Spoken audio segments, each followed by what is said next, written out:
What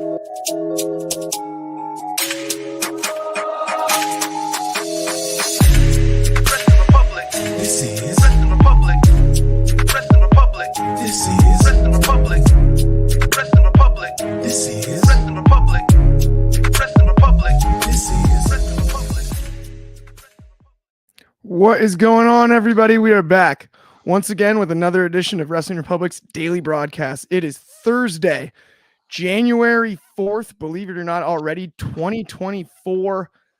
We are fresh off of another AEW Dynamite. We had a big debut last night, which of course we will get into. It is also Throwback Thursday, so we've got an awesome throwback topic on tap for you guys this afternoon or evening, depending on where you are as well.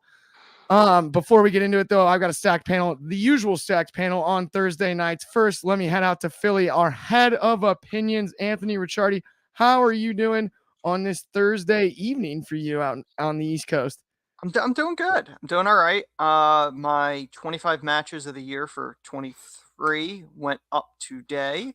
So I'm glad at least that's up. I'm sure that'll anger some people, and whoever I didn't anger will probably get angry tonight over my takes on this.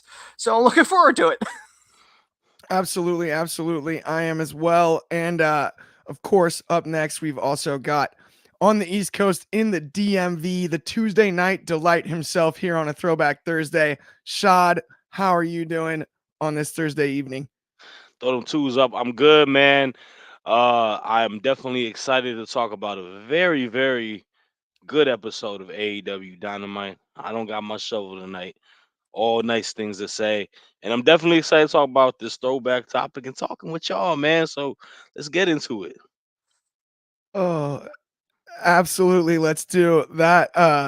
I can't wait. We got, let's jump right into it. Sorry, I just sneezed off air. It was hilarious. And Anthony's laughing at me. Because I'm the only one that can say it. Oh yeah, it was too funny. I'm sorry. But we've got in the comments already out of the gates. We got Bobby Batito. He watched Nick Nemeth on New Japan and Wrestle Kingdom today as well. That was an exciting debut. Interesting to see him in New Japan. My mom, Lori Taylor, also with Hello Anthony and the Tuesday Night Delight. Hey, what's going on, Mama? Good to have you always. And then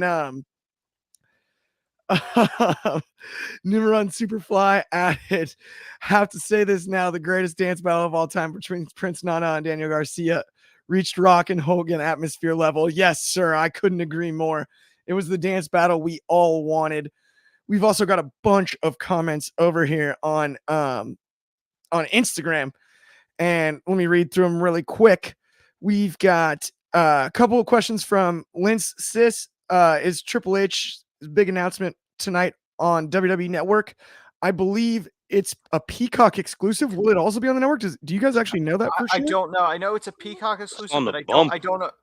This is the one show with just Americans, so we don't know. Yeah, if they broadcast it on the Bump, I would assume because the Bump is broadcast on. I think it's gonna be on YouTube. To be real with you, it's a separate thing. So I believe it's just Peacock, but I don't know whether or not it's on WWE Network. It's not the Bump.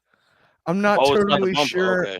PJS Underground asked us how we go about setting up a stream like this. Man, it is way more complicated. That is above my pay grade, my friend. We've got another one from Samurai Wrestling _347. Wrestle Kingdom 18 was amazing. It was crazy. I can't wait to watch it. I was gonna stay up late last night, but I ended up not being able to, and it didn't work out. And then another one here from MacDog _ not gonna lie, it's pretty sad to see Deonna leave. As an Impact fan, was hoping to see her in TNA. You know, I don't think it's out of the question that we see her, you know, do some crossover matches still with TNA talent. I don't think it's completely out of the question, even with the TNA being tied more to WWE than AEW in some ways now. I still think it's possible. I mean, it's a loss for TNA, but realistically, there really wasn't much more for her to be able to do there. So I understand why she made the move. Absolutely. But with that, let's run through Dynamite really quick. Let's talk about the newly christened Undisputed Kingdom promo last night, which I thought was fun as could be. I enjoyed the fact that Adam Cole was kind of protected and cowardly with the injury as the devil. I thought that was funny. I liked how much Wardlow was featured. I'm not sure about the choice to have Jay White be one to confront him. I didn't really get that. I mean, I viewed the Bang Bang Gang as heels personally, and also because of their friendship, I think it was just an odd crossover thing for me until the Acclaimed joined. You know, just those are my few short notes about it. But Anthony, I want to get your thoughts on not only just the promo, but also what did you think about the group and the future of the group? I did also find it interesting. We got a note. The line about Wardlow doing the right thing and turning over the title if he wins. I loved that little just plant that seed. Last but certainly not least, the amount of times he mentioned MJF. I found that fascinating. But Anthony, I'm going to start with you first. What were your thoughts on the promo last night? The two obvious takeaways in this is that Max either has resigned or is going to resign, because stating Max is gone and this whole thing and keep mentioning it and I got rid of him. Yeah, he's going to come back. And the other thing, the Wardlow twist, the only issue I really had with that is you're essentially doing the same thing you're doing with Christian and Luchasaurus. That's what he's looking for. He's looking for Wardlow to hand him the AEW World Title, assuming Wardlow wins it. And you could see the look on Wardlow's face going, that ain't happening. So that's the kicker with that. I don't know why they would go to that well a second time. I get why Jay White would confront, because yes, they are both heel stables, but Adam Cole had a hit on Jay White. So I understand why two heels would be fighting. So I get that. Them teaming with the Acclaimed, in theory, with the beatdown, yeah, I guess it's the enemy of my enemy. I guess that would be the argument. What I really didn't like, the fact that the Kingdom, again, get viewed as beneath talent. Like, this is a stable that was taking everybody out, and they got taken out by the Guns. Like, the Guns are on top of them. Like, that's your Ring of Honor tag team champions. What? Because the Guns are former AEW tag team champions? That, like, they get viewed as jobbers, and I think that's a problem. Like, the Undisputed Kingdom should be a legit threat. Like, it should not have been easily taken down by the Guns. And, that was my problem with it. It should be a serious group that has terrorized the company, and they got taken out in like 3 seconds for the most part, until Wardlow came in. See, that would be the only thing I disagree with you on, Anthony, is I think that was in order to set up that Wardlow is being taken seriously by the people that are with him. And it technically is 3-on-2 with Jay White in that situation. Wardlow trying to secure Adam Cole. But it's not 3-on-2 because Roddy's in there. Roddy is in there as well. So it is 3-on-3, I guess. But I guess what I would add is I think that was more just to feature Wardlow, but I do hear where you're coming from on they should be able to handle themselves. It should have been more even and then uneven once Wardlow returned. Yeah. That makes more sense to me for sure. Before I toss this over to you, Shad, really quickly, we got a few more comments. We've got one over on Instagram, and this one's interesting because it's odd. I'm not sure. I think there's a typo here, but it's JWMDC28. How did AEW Rampage, I think he means Dynamite, end last night? The show ended before the match ended. I personally, on my feed, saw not only the match, but then the Hangman Page return on Dynamite, right? Rampage is obviously taped for Friday. We don't do spoilers here. We're spoiler free, but did anyone else have an issue with their Dynamite feed last night? The only thing I could think of is I watched it live. AEW seems to have a problem when people DVR. If the show runs long, the DVR cuts off. So so it is possible that if he wasn't watching it live, but usually I feel like though when they are going to go long, they make that announcement on the show. So I guess even if you didn't watch it live, though, if you watch it taped, you would understand that it's going to be cut off, right? Yeah, but that's the thing. Like, if you're not watching it live, you're not adding time. There was a whole thing with two technical journalists in this that argued over this whole thing, but I'm not getting into it. My point was more like, even if you had that problem, if you watched the entire show back, you would hear, like, almost every time they announce we've got an extra time. Like Shivani does it, Excalibur does it. Like it's announced. So I mean, you would think It's one of Um, those things. If you're going to tape AEW, it's best to give it the extra time. uh-huh. Just some advice. Yeah, so and then we got another one here from Bobby Petito, which is, when do you guys think we'll see Samoa Joe versus Wardlow? Man, I hope sooner rather than later. But I gotta ask Shad your thoughts on the opening, not the opening promo, but the initial undisputed Mm. Kingdom promo, the first undisputed Kingdom promo on last night's Dynamite. Yeah, I mean, I thought it was a very solid initial promo for him.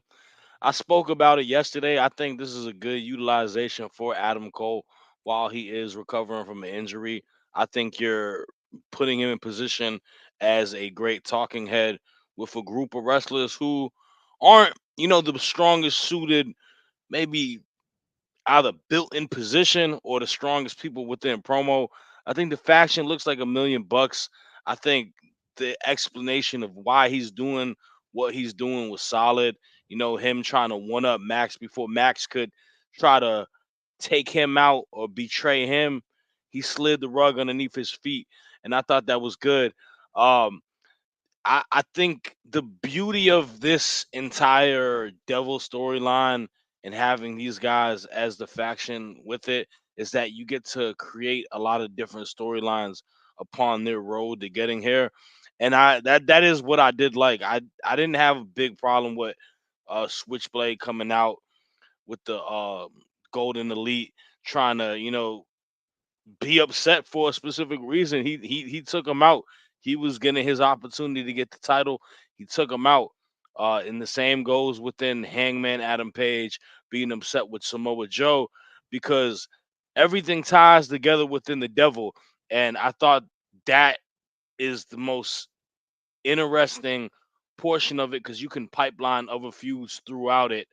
The only thing I didn't like too much is, and I don't know, it may be a little bit of a hot take. I'm a little tired of seeing the Acclaim and the Guns being correlated in storylines. I know Billy Gunn is their dad, but it's starting to get a little played out. It's becoming a little dry to me. Um, I don't know. It feels weird with the Acclaim, man.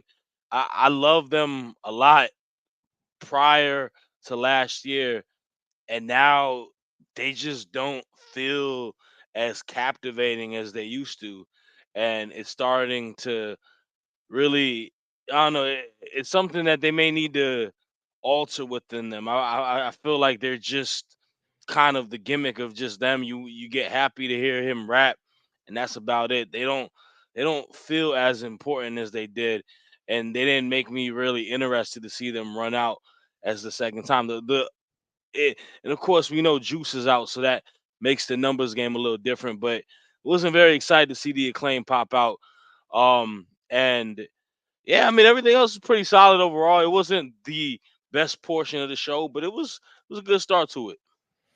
Absolutely. I thought it was a solid start to the show, and a nice way to introduce the faction. But this is really interesting on Instagram, and we'll just talk about it really quick. JWMDC did or 28 did comment that he meant Dynamite, or they meant Dynamite, and said it was going long, but then the next show started, and then Apex Sounds also added, I didn't see Hangman come back. I thought it ended with, like, right at the end of Swerve and Garcia. And then JWMDC 28 also added, Django started before the end of the match. Okay. And then once again, we never saw the end of the match. Wow. The irony in this, though, by the way, the irony in this is Tuesday night when we watch before Off the Air Shot, we always joke about what is following NXT. We try not to look, and then based on the introduction of the movie, guess which movie it is. My man Drizzy got it right off the bat. On my cable, Django followed it, and Drizzy got it like literally the second the introduction started. He goes, "It's Django." I was like, I guess I got to guess something else, but which was correct. But that is fascinating. I wonder. I guess I would ask which region you were in. Is it international? Or yeah, it could be. Yeah. That is funky though, man, and I apologize for that. That's never fun. Especially, not to be able to see the end of a show. Mm-hmm. But let's move on to our next topic, which was on the poster of last night's show. I thought fascinatingly, for AEW. And Orange Cassidy, I thought, had one of the best years of anybody in all of wrestling last year. And he continues to put on awesome matches. He continues to defy expectations. In my eyes, he was looked at as a gimmick, as a comedy character. And while he still provides that level of entertainment, he continues to put on amazing matches. This match last night was no different against Dante Martin. And Dante Martin, I know he's had a lot of injury trouble, and Top Flight in general has had a ton of injury trouble. Mm-hmm. But his level of athleticism, you can't, right? They can't teach Big Bill to be 7 feet tall, but you also can't teach people to be able to move and have the level of body control that a performer like Dante Martin has. This match was awesome to me. Just athletic from start to finish. The fact that Cassidy can kind of hang with him athletically, not all the way, but compared to a lot of other competitors, I thought just made this one fantastic in my eyes. What were your thoughts on the match, Anthony, and the future of the international title? That's the thing that I find so fascinating, because AEW has so many titles and a lot of them don't have value. But Orange has found a way to make this title arguably the most important title in the company outside the world title. He successfully defends it. He's a fighting champion. And I was never a big Orange fan, but this title is made for him.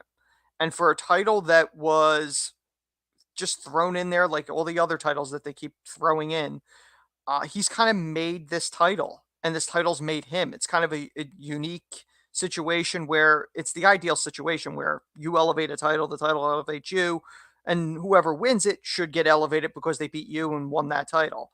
I feel that's where it is. And he's putting on these competitive matches. He's getting away from the things that annoyed me, which was the little taps and kicks, and is really putting on a competitive match and making it appealing. So I don't know where you go with this, because again, this is what they did before, where he was the fighting champion and eventually ran out of steam, and then they gave it to Moxley, which, and then he eventually ended up winning it back when all that stuff didn't work out for everybody else. So I don't know where their ultimate end goal is. I don't know. Does he hold it and then Osprey takes it from him? And that's the one Osprey runs with for a while. There's any number of things they could do with him, but as long as the title's on him, I think it's going to be fine. And it was a solid opener, and it seems like he knows where he's doing. Absolutely. And I mean, Adam Cole mentioned Roderick Strong. I was going right there. Shaw just added that in the chat. Great minds think alike on that. Mentioned Roderick Strong last night. That'd be That's a possibility, yeah. Heck of a rivalry. Something that I'd be fascinated by. You also mentioned Roddy would be a good one to get the title off of him, to be honest with you, just because it's believable. Yeah. The ambiance of it adds more legitimacy to that faction. I don't mind it in the least. And then we've got even more comments over here on both a number of platforms here. First, Bobby Petito over on YouTube, which is it's great to see Private Party back as a tag team. Yes, I totally agree. Shad's assistant even added a very similar comment over on Instagram. I would imagine you're paying that assistant well, Shad, right? It's good to see the homie Quinn back, man. I love Private Party, man. Those guys, I saw them wrestle that first match on Dynamite. I believe it was against the Young Bucks, right? Isn't that who they wrestled for the first time? Absolutely, that is correct. Yep. I thought the potential for them has been out the roof. Obviously, they haven't, in my opinion, got the opportunity. Injuries played part of it, but them guys are very entertaining. They have a lot of charisma to them, and they're very fun wrestlers to see in the ring. They got a lot of athleticism and whatnot. So good to see them back in there. And their theme song's a banger. Yeah, I mean, they're from a place that you need to be on a list to get into. Yeah.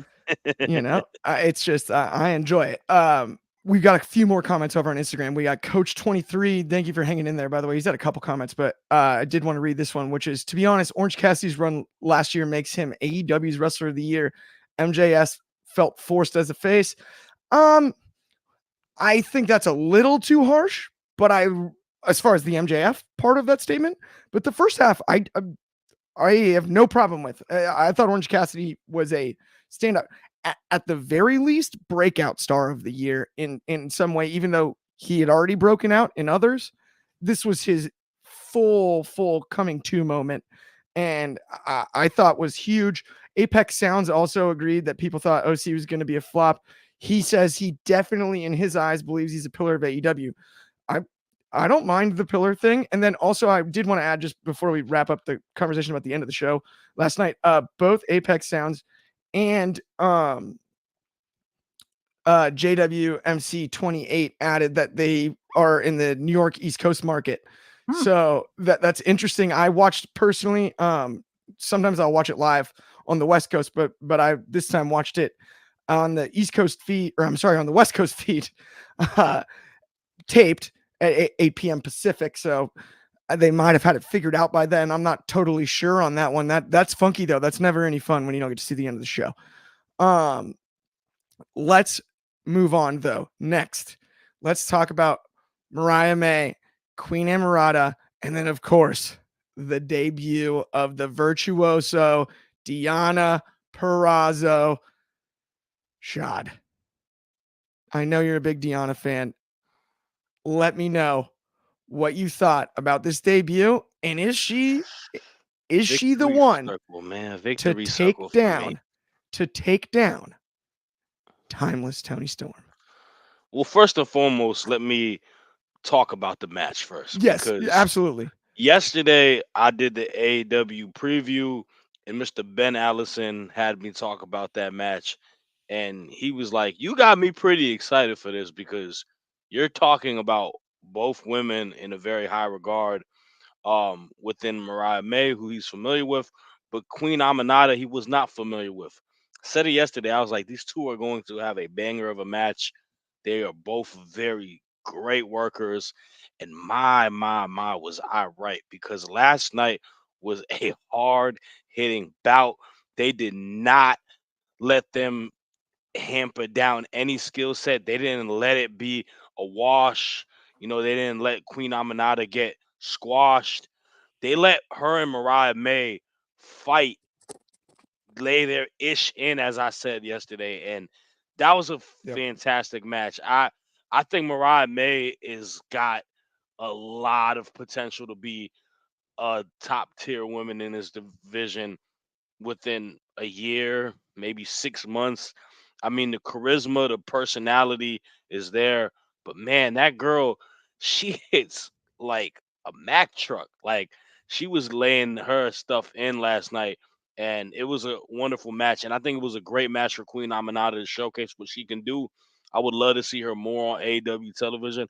I know she's on ROH. I would love to see her be a prominent person on ROH, to maybe, who knows, be a potential person to feud with Athena or Billy Starks or whatever it may be. So kudos to those women. Now let's get to the meat and potatoes of what you Go was ahead. asking, bro. Deonna Purrazzo is all elite. I told you before we started the show, is a this fits like a shoe, man. Like, this is a shoe-in signing for AEW. Deonna Purrazzo, to me, is technically sound, one of the best in-ring wrestlers next to Charlotte Flair. I mean, that woman does not put any bad matches from what I've seen. She's had a lot of great fights on the TNA and Impact circuit, and she's got that star presence to it, a virtuosa. Like, she carries herself to a high regard. She was doing wonderful heel work. One of my favorite feuds last year was her and Mickey James, her and Jordan Grace, her and Tasha Steeles, her and Roxanne Perez, Roxy on ROH. This is a big get for the AEW Women's Division, because this separates that, what I call, TBS tier and AEW women's tier. And I think they blended it a little too much as of late, where it got people confused. I think now you've set yourself with enough top tier women in the AEW division to give a good rotation of feuds and potential champions. Do I think Deonna Purrazzo can get the title off of Timeless Tony Storm? Yes, I do, because I think she has all the qualities to be a renowned champion for AEW. Like, she's got all the tools to be a face of your franchise. Like it's one of those situations where you got a big fish in the free agent pool. Like, and this is a great thing. She wanted to go there. They say she was really excited. They gave her a moment in New Jersey. I think this is going to be great. And I do think she is going to be the one to get the title off of Tony Storm down the road. I love that. I love the pick. It makes a lot of sense to me. Um, Not only that, just the debut is huge. It's a big get. Deonna Purrazzo is a big get, no matter what you think of her. If you haven't seen her work in TNA, the work she's done over the last few years is absolutely outstanding. And I think she is in a really good spot to show it, even elevate herself further, even more in AEW with a slightly broader audience. Not that TNA doesn't have its own broad audience, but Wednesday nights and Saturday nights, without question. We did have a few more comments, and I got to apologize here. We had one from JWMDC 28, which was who won the match. And that's my fault. When I was introducing it, I was so hung up on Deonna Purrazzo debuting that I didn't mention that Mariah May did win via Mayday in what was a fun but short match. And then we have one more question here that I actually found interesting from Keep Pushing Forward 34, which is quick question. Who is the face of the AEW women's division? And I think this is a great question because I think my answer has changed 5 times over the last 3 years. I would have said Jade Cargill at one point. I would have said Dr. Britt Baker at various points. I might have even said Thunder Rosa at certain times. I think right this second, it's Timeless Tony Storm. I think there's no doubt about it. I think by default, it has to be her. At the moment it is, but like I said, I feel like it's one of those situations, and this is not me insulting Tony Storm. I think she is one of the most premier characters in pro wrestling, but it is more of a gimmicky character that is your champion rather than a renowned champion. Like, it feels different when Britt was the champion. It feels different when Thunder Rosa was the champion. I think Tony's there. I don't know. I think the like in-ring ability, she's there. She's not a bad in-ring wrestler, and her character work is good. I just feel like they're honing a lot within the character. But I think this is the thing, though. The feud with Deonna is going to flip the script because I think this is someone, it's not going to be shits and giggles to make. Right. It's not an amateur facing her. It's somebody with a proven track record. Exactly. Definitely. Okay. Speaking of not amateurs and proven track records, Christian Cage, still, I mean, the turtleneck never gets old. Shayna Wayne never gets old. Then you've also got Nick Wayne in the mix, almost took a flaming table spot, or did take a flaming table spot, depending on how you want to look at it. But either way, Christian sets up the promo perfectly, ends up with the punchline I loved, talking about making the TNT Championship the most prestigious title in AEW and passing it down to Nick Wayne and establishing the patriarchy. I loved it. I love the heel work, but I still think there's enough unfinished business. I'm not done with Christian versus Copeland yet. Not even close. Not even close. I need more, and I need at least one more, if not 2 more. But Anthony, I want to get your thoughts on last night's promo and the future of that rivalry, as well as the TNT Championship. The first thing I chuckled at was Tony Schiavone saying to Christian, "You're in a unique class that have held the title 2 times." Not really. They hot potatoed that title like crazy, so it's not really that elite of a company there. But the promo.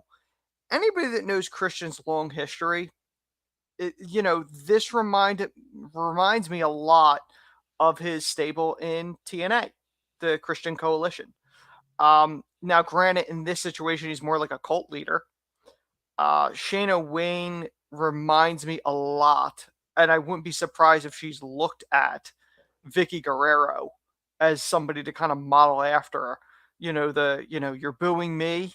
You're booing me. Like that. It's very reminiscent of Vicky Guerrero going, "Excuse me." Like that's what it reminds me of.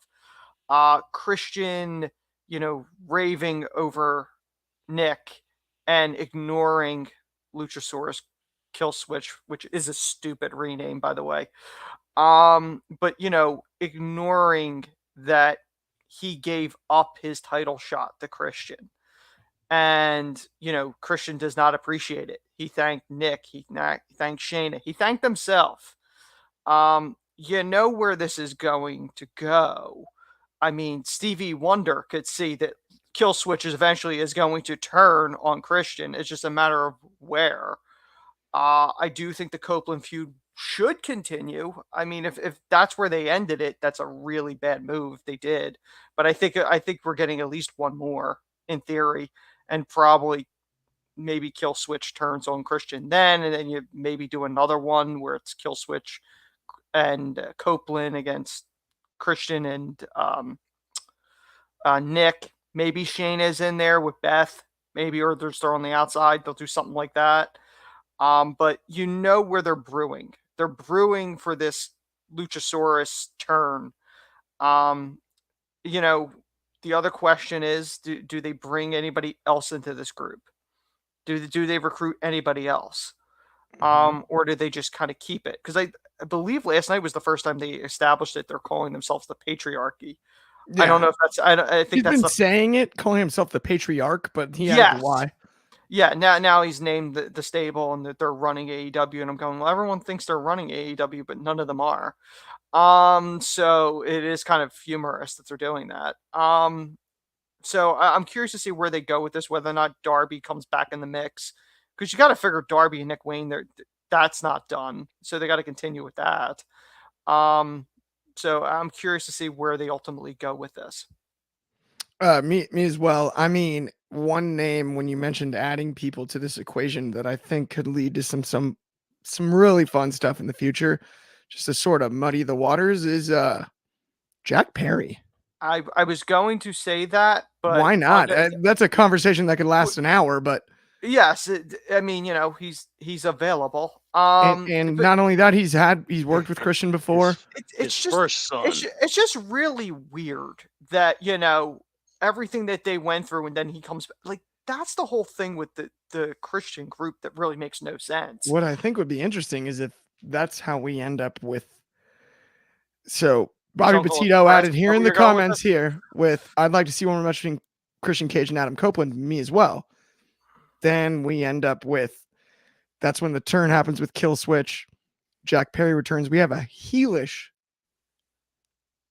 Luchasaurus as Kill Switch and Jack Perry against finally having to go back to Adam Copeland, and that's how we end up with the tag team. I don't hate it. I'm not saying that I haven't found the exact right roads to get there. It'd be very convoluted to get there. But right on the flow chart, it does seem like a possibility, like it would be doable. Yeah. I mean, Jack Perry, obviously, with circumstances of why he's out of AEW now, I just kind of got to wait and see what happens, because all of it's the worst. I just want to wave again. I don't know if he's in the naughty list still or not. Might be. We'll see. I just want to wave again, dude. It sucks. I just want to wave. I mean, you can just Baltimore. It's great. That was a song. That was a song before the Jungle Express was there. Yes. Okay. Let's talk Jurassic about one last match from Dynamite last night. Let's talk Takeshita and Darby Allin. I enjoy the Takeshita and Don Callis family entrance and stuff. I enjoyed the outset of it. I think Takeshita is an unbelievably good wrestler. I'm not sure where they're going with all of it, though, because this one, to me, it seems random. It just does. But Takeshita gets the big win over Darby, which is something I did not expect. I thought this might be a steal a win scenario for Darby Allin. I want to get your thoughts on that match, Shad, before we head into Throwback Thursday. So this is one of the difficult things to process, because AEW does this a lot. They will just give you a match and you get lost in the ambiance of how great the match is, because those two gentlemen had an incredible TV match last night. That could have been a pay-per-view quality match, to be honest with you. Takeshita was hitting all, like, two spots, the reoccurring German suplex on the outside area, and then the suicide dive to the knee. My goodness, man. Timing of that was incredible. And it's frustrating, Clark, because Takeshita is so talented, he pulls very high quality wins. He beat Kenny Omega last year a couple times. He's beaten Darby, but it never really leads to anything for him. And I feel with the match set up next week, it has me even more pulling the lack of hair I don't have left out of my scalp that they're gonna fight Darby and Sting next week, and they're probably gonna lose, right? So it goes to he might lose, like he might be the one to take a pin just to maybe have them running back for a third time. I don't really want that. I want to see Takeshita be positioned as a monster competitor because the guy's got a build that shows you that he's a real strong pro wrestler. He's got the talking piece in Don Callis. It's just the fuse that they add and put him in doesn't it's frustrating because it eventually drags them back down or it doesn't move them back up. So I'm hoping this is the first step for the year of Takeshita. I mean, I've been saying and thinking that it'll be the year for Takeshita the last couple years, but hopefully this year is different. Hopefully he put himself in position and show TK and the people who book him that, hey man, I'm really one of these guys that could be a viable contender for one of the belts they have, right? Like a Takeshita and Eddie Kingston feud, the match quality that they can have. Eddie Kingston could lead the Mhm. way for it too because he's an incredible talker, you know. Or even if him and OC was the feud for the international title, like I feel like he should be in some sort of title pool. But it's a way and see. But the match, top tier. I loved it. I did too. And Bobby Petito added maybe he goes after Orange Cassidy's title. I agree, other than I think that's Roddy Strong. I love the call on Eddie Kingston. Not that I wouldn't mind Takeshita and OC at all, Bobby. I'm not saying that, but I like the idea of Takeshita and I'm so sorry. Takeshita and Eddie Kingston. But let's get in. It's Throwback Thursday. We promise you a throwback topic, and we've got a fun one, a good one, an interesting one. The reconciliation we've talked about, hell freezing over earlier this year. This felt about the same at the time. Shawn Michaels and Bret Hart making good on Monday Night Raw, something we just did not see coming in any way. In some ways, for me, felt a little too warm fuzzy, felt a little too late, but nostalgia wise, totally worth it. Anthony, as our resident historian, you got to break the whole thing down for me because there's so much funk involved in this whole thing. And it ends up in a match that Bret the Hitman Hart wrestled in essentially jorts. Mm-hmm. Yeah, this whole situation, when I'm looking up throwback topics for the week, this is actually going to be one that's split in two. This is the first half of it. This was a Monday night. At the same time, TNA decided to do a Monday Night War, start a Monday Night War with WWE. That portion will be covered next week. But Bret Hart, as we all know, and I believe we covered in a throwback, the Montreal Screwjob, as we covered in 1997. No one expected Bret to ever make peace with Shawn Michaels. He buried him for years after it. We did see Bret come back to WWE, not on WWE TV, other than the Hall of Fame and a DVD set on his career. So, and that was a couple years prior, but him actually appearing on a Monday Night Raw live, this was the first time in 2010. So 14 years ago to today, it was January 4th, 2010, Bret Hart came out and he cut the promo. The first words out of his mouth was, "Hell must have froze over," which is the same thing CM Punk said a couple weeks back. And that was homage to Bret, because what Bret said. So Bret was gone for 13 years on Raw. And when he called out Shawn, I remember thinking to myself, you got to be kidding me. Like, there's no, Bret's not going to be able to wrestle him. You know that. It's one of the great tragedies that we never got that rematch from Survivor Series. You talk about matches that we really wanted to get. Eddie Guerrero and Shawn Michaels, we were supposed to get that, but Eddie tragically passed away. Bret against Shawn at a WrestleMania would have been one of them. And I think there's a certain irony that Bret made his return to a ring to quote unquote wrestle Vince McMahon, even though Vince just took a beating because Bret couldn't wrestle because of his Lloyd's of London policy. He got paid out. He couldn't take any bumps. I thought it was kind of ironic that Bret would come back to have one last WrestleMania, and that also happens to be Shawn's last WrestleMania, 26. So there is a certain irony, and there's this great image backstage in between their matches, and Bret and Shawn are hugging each other in the back after that. But the moment, this particular moment, Bret, and you didn't know where it was going.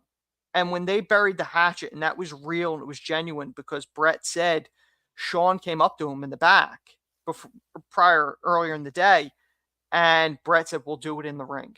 So everything that happened in that ring was just them.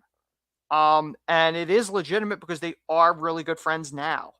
So it wasn't just, oh, for show, we're going to pretend like we made up, buried the hatchet. No, they really did. And it is one of the great moments because they are two of the best of all time. And it's one of the most legendary rivalries of all time. And even when they hated each other, they put on some of the best stuff in this business, and they blurred the lines better than anybody else. So, it was a really good moment to see them make peace. It was definitely a cool moment. I agree. I think it's fascinating, though, like you mentioned with WrestleMania 26. Shawn lost 4 years of his career in the middle of it. Mm-hmm. Bret lost like 15 on the end of it. For them to also appear on the same final WrestleMania together, that is... Ooh. There's a certain irony there. Yeah, you can't write that stuff. Shad, though, I do want to get your thoughts as well on the reconciliation. We obviously broke down the Montreal Screwjob, all their history we've talked about.